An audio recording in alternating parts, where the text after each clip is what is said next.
I've been covering Antifa for 15 years. Antifa is a real thing. They are incredibly dangerous. I agree wholeheartedly with the designation from the Trump administration that they are domestic terrorists.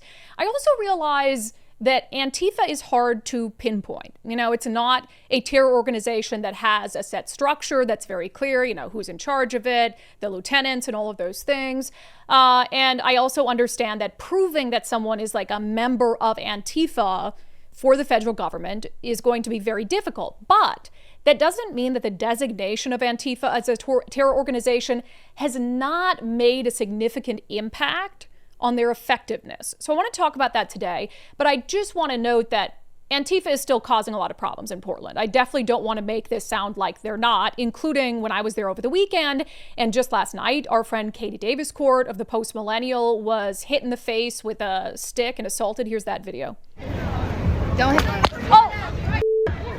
Katie was at the January 6th. She just hit me in the face. Katie was at the January 6th riot. Katie was at the January 6th riot. Oh my God. Katie was at the January 6th riot. She just hit me in the face.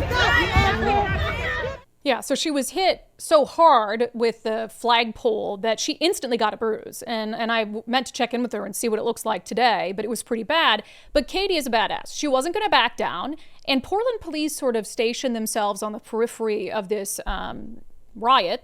And so she said, okay, I'm going to follow this person. Like, I'm not backing down. They have a mask covering their face, but they have blonde hair. I can generally see what they look like. So she starts to follow this person, is calling Portland police, and eventually a Portland police officer approaches. It's Katie. I want to set this up. Katie's taking the video, but you'll see there's two individuals walking in front of her. The person on the left is the individual who hit her.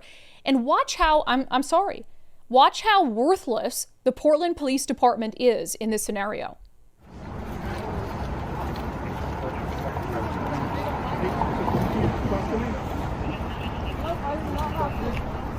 Do not touch me! Yes. Jansport backpack. Do not touch me. That one. Do not touch me. Her. Do not touch me. No, I'm not. I am not. I just said that you are. Stop. I am underage. No, do not touch her. Do not touch her. Do not touch me. I am underage. And they just walk away. And he just lets them walk away.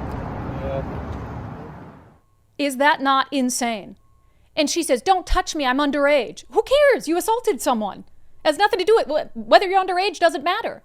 That Portland police officer, you've got two girls. And he kind of starts to grab one by the arm and they say no. And so he just stops? And lets him walk. And I don't blame that Portland police officer. We've heard the chief of police who's been on the news saying, oh, the Trump administration is over-exaggerating things. This is just one city block. We've got things handled. And so they're completely neutered from the top down. So I'm not going to blame that individual Portland police officer, but that's genuinely embarrassing. Katie, who's like 100 pounds soaking wet, is the one who just got assaulted. She has enough bravery to follow this person so police can make an arrest. She's got the physical mark of the attack already forming. And this grown man police officer with a gun is like, nah, I'll just let them walk away because they told me not to touch them.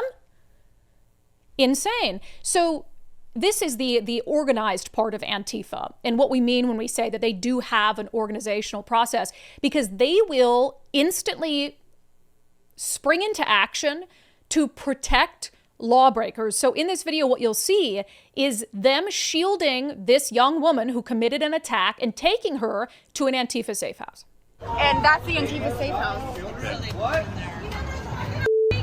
Katie, you're stalking children. That's weird. That's pedophilia, dude. It's not cool to stalk children, Katie. So they are now harboring the assault suspect in the safe house, in the Antifa safe house. Yeah, and that safe house is in an affordable housing complex, kitty corner from the ICE facility, that some guy who's part of Antifa lets them come in there and crash at night. And that's where they've been harboring.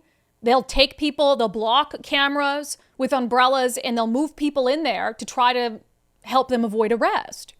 And so they're harboring a criminal, even when Katie followed that young woman. And you notice how the crowd turns it on her. Oh, why are you stalking a minor, Katie? Why is a minor out there at a riot in the middle of the night assaulting a member of the media? So Katie tells Portland police, you know, you wouldn't arrest her a moment ago when she was in the street, just 2 people. Well, now she's in this safe house. We have video of her walking in there. Go in and arrest her. And Portland police wouldn't do it. They told Katie it was too dangerous. And the chief of police for Portland wants to be on the news saying they have a handle on things, but their police officers feel like it's too dangerous? Gee, well, if it's too dangerous, maybe it is an actual problem. And so what you saw after this and the activity of federal agents down in Portland ramped up significantly last night. And I think it's because you're probably going to see a deployment of the National Guard and they're going to continue to show more force. But Portland police won't manage what's happening on the streets. So now last night, DHS was out in full force, taking to the streets to arrest criminals themselves. Oh, Get up! Yet you'll see in that video, that white van, DHS pulled out a white van of the facility and then had these agents jump out to effect an arrest because Portland PD is doing nothing in that area. And this is something you really haven't seen to the extent that it happened last night. DHS federal agents really coming out far from the facility to make arrests. Because usually what they do and the arrest that they'll make will be right there in the driveway of the ICE facility. No, they were going out into the streets because Portland police are not doing anything. Even when they have a very easy, safe opportunity to take a girl about yay high and put her into custody for assault. So that's, I think, fundamental to this question is, okay, if Portland police aren't going to do it, should the federal government do it? I would say yes, because the alternative is lawlessness. So any notion that the Portland Police Department has things under control, that it's not a big deal, is shown not to be true by their own inaction.